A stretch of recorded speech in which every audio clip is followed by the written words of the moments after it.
Okay, welcome to week 5. We are here. Whoops, I guess I should get us here. There we are. Module 5 of Children's Lit online section. This week we are focusing on poetry, Latin American traditional literature, and crowd questioning. So those are your big 3 this week.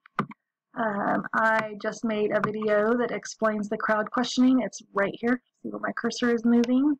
So this assignment right here relates to this video and this PDF. All 4 of these things here at the bottom are explained in the crowd video. And that's all I'm going to say about that in this video because we have a lot of other stuff to go through. So week 5 reading, when you click on that, you will see your chapter for ECL this week is chapter 6. And then the article on the DLTA lesson, I actually moved down a week, so you can kind of just ignore that. But you do need to do the PDF on crowd questioning. A DLTA, directed listening, thinking, or sometimes called DRTA, directed reading, thinking activity, those lessons we will be writing next week. And they incorporate crowd questions. A big portion of that is your crowd question. So I find that if we do crowd questions the week before we actually do the DLTA lesson, see if you'll see down here, it's right down here. You'll understand it better next week. Okay, so this crowd questioning is a simple activity, but it's going to get built upon for next week. Okay, on to traditional literature. This week it is Latin American. I have seen some fantastic stuff coming from you guys. So I, for this week, have a link here for you. This website right here has authors you can visit and websites and book lists and a whole bunch of information. Mostly I used it because I liked this link to Alma. Tells her story in like 2 minutes, a little short biography. And then there's a link to one of her books right here, Half Chicken, which you will see when you read its little annotation. It is a retelling, in this lively retelling. When you see the word retelling, you know you've come upon a traditional tale, right? Because they don't have authors, they do have retellers, because nobody really knows where they originated if it is truly a traditional tale. And if for European last year I said to use your discretion and maybe you used a fairy tale or some of the other types of traditional literature that is listed in your textbook, and that is totally fine. For Latin American, though, I'm pretty sure you can find a retelling of some sort of, it's like the Coyote Trickster tales, although those aren't really Latin American. Those are often Native American. But I know you'll find some sort of retelling without any trouble in the Latin American culture. Okay, if you're having trouble knowing what to find, go to page 96 in your textbook. It says Evaluation and Selection of Traditional Literature. Plots are short, simple, and direct. Action is concentrated. Characters are 2-dimensional. And they're easily identified as good or bad. They are not really in-depth, complicated characters. The settings don't matter. They're unimportant. The literary style is by the standard beginning and ending, once upon a time, or, in the last days, those kinds of things. The theme is limited, but it's often overcomes evil and good, or the small and powerless become mighty. The endings are almost always happy, like they lived happily ever after. So these are right here, page 96 in your textbook. There's some other important criteria, like does it reflect a narrative storytelling style? Remember, these are tales that came out of the tradition of storytelling, so they should kind of reflect that. Do they preserve the sound and feel of the country in which they originated? So have we ruined it by making it a Disney version of such a tale, or is it still have its roots preserved? Do the illustrations match the tone, again, with Disney? And does the tale employ a rich literary style? Children are fascinated by chants and stylistic flourishes and colorful vocabulary. All of these things are part of storytelling.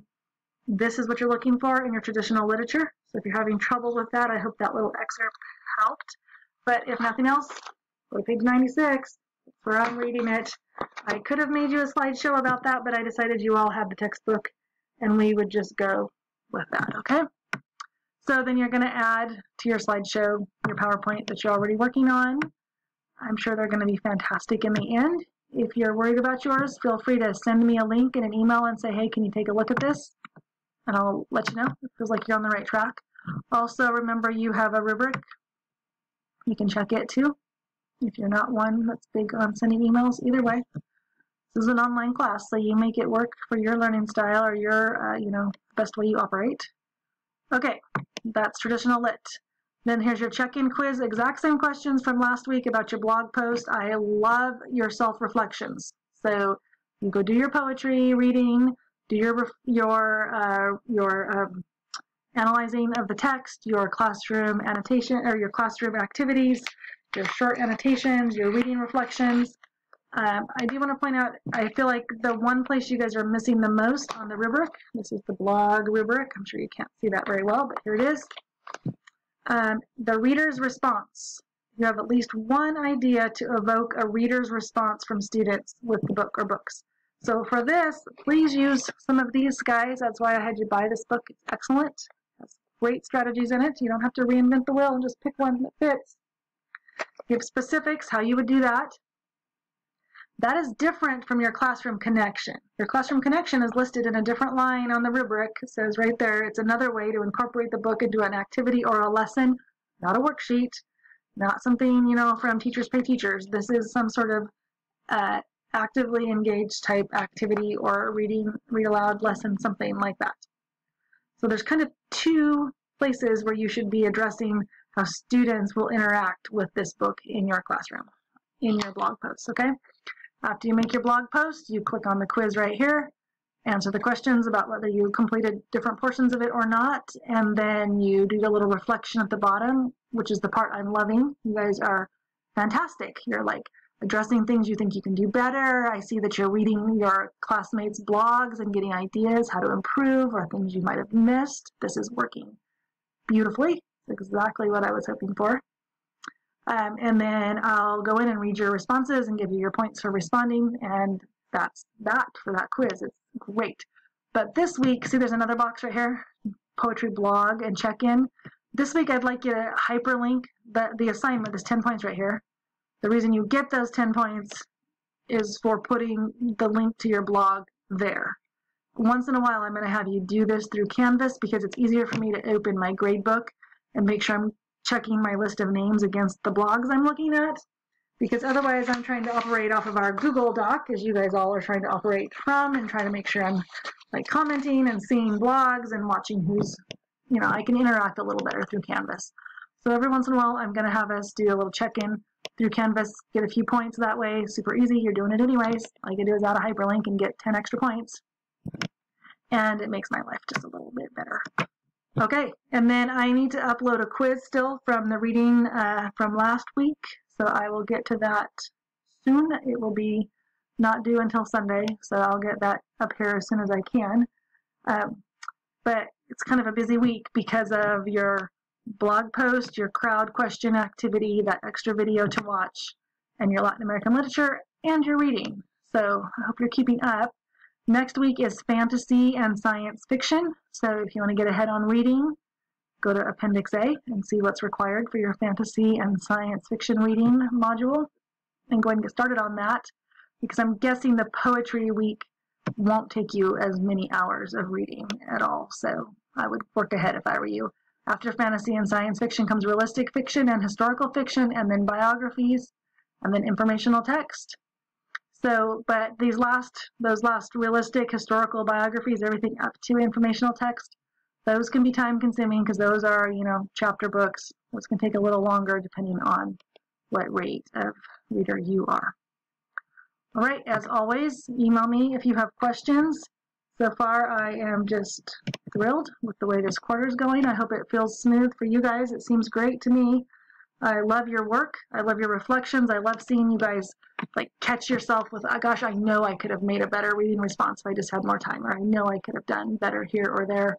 That's excellent, excellent self-metacognition and reflection. That's what we're looking for.